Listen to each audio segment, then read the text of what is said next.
Hey guys, Zach here, coming at you with another video. So this is going to be a very last minute thrown together video because for those of you who watched my Luigi's Mansion video the other day, know that there were some audio hiccups. I figured out, I thought it was my computer, but no, it's actually my microphone that decided to crap out on me. So I gotta get a new mic as well. Not only did my tripod break, but now my mic broke. So everything is going just swell. Yay, life. Especially now that I'm a poor college student, I can barely afford food. I gotta buy this stuff now. Oh god, life is swell. But anyways, guys, today we are going to be talking about Banjo Kazooie's inclusion in Smash, and I'm going to be talking about how I feel about it and how how I thought it was, because I've played it now, and obviously, I've been playing it for a little while, so I'm going to address how it is, and I'm also going to talk about what the future of Banjo Kazooie could be. I know I've kind of done a video like this before, but there's been some things said and some things thrown around since then, so it should be fun to talk about this, guys, and hopefully you guys are in for the ride, so let's get started. ZakPak, he's always there for you. ZakPak, only on YouTube. ZakPak, what will he do next? ZakPak, let's find out, 'cause it's on with the show.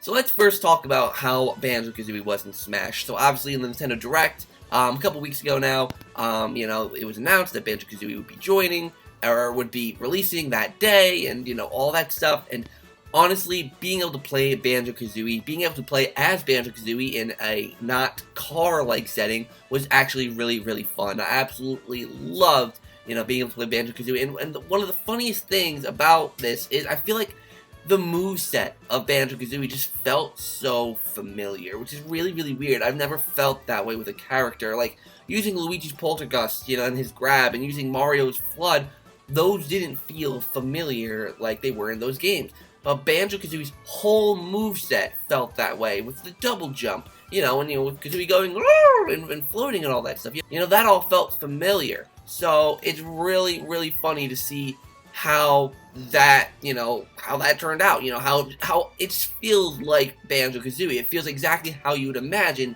Banjo-Kazooie to play. I think it translates to Smash a little weirdly though. Like, his moveset does feel a bit odd at times, especially with the charges. Thankfully, what I've noticed though is if I charge and I'm near an edge, it will automatically stop at the edge, I won't go flying off. So that's really, really cool and really, really helpful for me. But other than that, I think his moveset is pretty cool. Obviously, his recovery is really cool with the launch pad. You can tunnel trot. You can do all that familiar Banjo-Kazooie stuff that you guys are probably used to if you are fans of the Banjo-Kazooie series. And Spiral Mountain as a stage is really, really cool. If it was just the stage itself and Spiral Mountain and Gruntilda's Lair, it would be okay. It'd be pretty cool. But having Gruntilda fly in and bottles pop out of the ground, you can see Tootie running in the background. It's really, really cool. It's those little details that makes this stage amazing to me. I absolutely love those little details they throw in to make the stage feel individualized, to make the stage feel unique, and especially unique to Banjo-Kazooie. And the last part I have to bring up here is the music, right? They basically included almost every single piece from the Banjo-Kazooie soundtrack remixed. Every single one.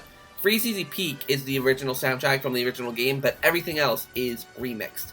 I think the only stages that they didn't include were Bubblegloop Swamp, Rusty Bucket Bay, and the Four Seasons one. I can never remember that stage's name, but I think those are the only 3 stages that they didn't include the music for, which I'm fine with. I did kind of like Rusty Bucket Bay's soundtrack, but the ones that they did include, I'm very happy with. I mean, you can't have a Banjo-Kazooie soundtrack without Spiral Mountain and without Treasure Trove Go. I think those are the 2 most iconic soundtracks. And then right below it is Mad Monster Mansion. They did a great job with that. It's probably my favorite one. It's either that or Gobi's Valley, but I've always had a personal preference for Gobi's Valley. I don't know why. I just really like Gobi's Valley theme, but it's weird with Gobi Valley's theme because they also included Gruntilda's theme in there, because I thought it was weird that Gruntilda's theme wasn't on the list of soundtracks. But it makes sense that it was thrown into Gobi's Valley's, theme, because that one, there's not much to that theme. It's a very simple kind of thing. So throwing that in there kind of makes sense. And I really like Matilda's theme as well. So having those two pieces in one song, really, really awesome. So yeah, if you guys are wondering if you should buy, the Fighters Pass, or at least just Banjo Kazooie, if you don't care about Hero or Joker or Terry Bogard, then definitely buy at least just Banjo Kazooie, because you get all those awesome soundtrack pieces. You get Banjo Kazooie and you get the stage for like $6. That's pretty cool. So let's talk about the future of Banjo Kazooie. All right, let's talk about what Banjo Kazooie could be in the future. Now, why am I saying this? Well, because there's obviously a huge outcry for a new Banjo Kazooie game now. It is pretty big at this point. Sakurai himself, said if you like Banjo Kazooie, go and play it on the Xbox One, because he knows that a lot of people are wanting Banjo Kazooie to come to the Switch. So many people are wanting it, but everyone's like, why is Xbox not listening? Why is Microsoft not listening? Why is Nintendo not listening? Well, obviously, at least Sakurai is listening, and he told us that play it on Xbox One, which means, pretty obviously, that's not coming. It's not coming. There's no Banjo Kazooie coming to Switch at all. At least it's what he wants us to think. For all we know, he doesn't even know if Banjo Kazooie is coming to Switch or not. So obviously, everyone's now going on to the assumption that Banjo Kazooie is not coming to Switch. And I'm fine with that. I just wish that since Banjo was coming to Smash, he would come to the Switch, in some form. But it does make sense, because the only reason why he was in Smash is because of fan outcry.